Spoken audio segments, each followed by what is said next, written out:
How does one budget for their caffeine addiction without going broke or insane? Coffee is a staple in many people's lives, with some relying on it to get through the day.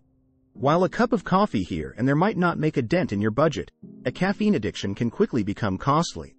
However, with some careful planning and budgeting, it's possible to indulge in your caffeine addiction without going broke or insane.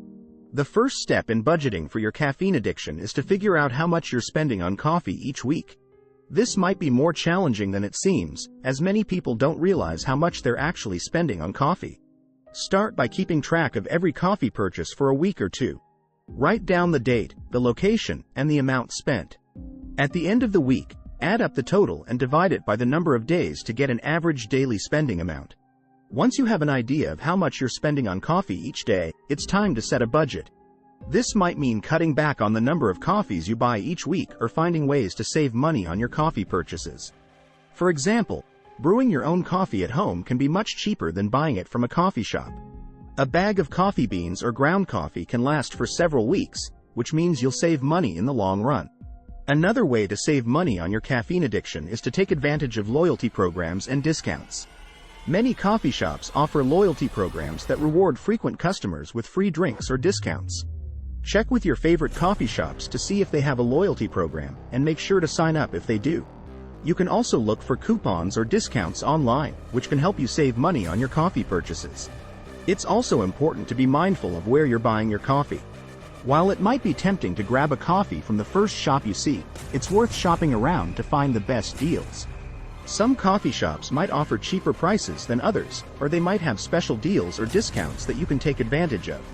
Another option for budgeting for your caffeine addiction is to set aside a specific amount of money each week for coffee.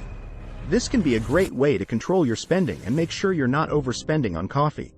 For example, you might decide to set aside $20 per week for coffee. Once that money is gone, you'll have to wait until the following week to indulge in your caffeine addiction again. If you're really serious about budgeting for your caffeine addiction, you might want to consider switching to a cheaper caffeine source. While coffee might be your go-to drink, there are other options out there that can provide a caffeine boost without breaking the bank. For example, black tea is a great alternative to coffee and can be much cheaper. Green tea is also a great option, as it provides a more gradual energy boost without the crash that often comes with coffee. In conclusion, budgeting for your caffeine addiction doesn't have to be a daunting task.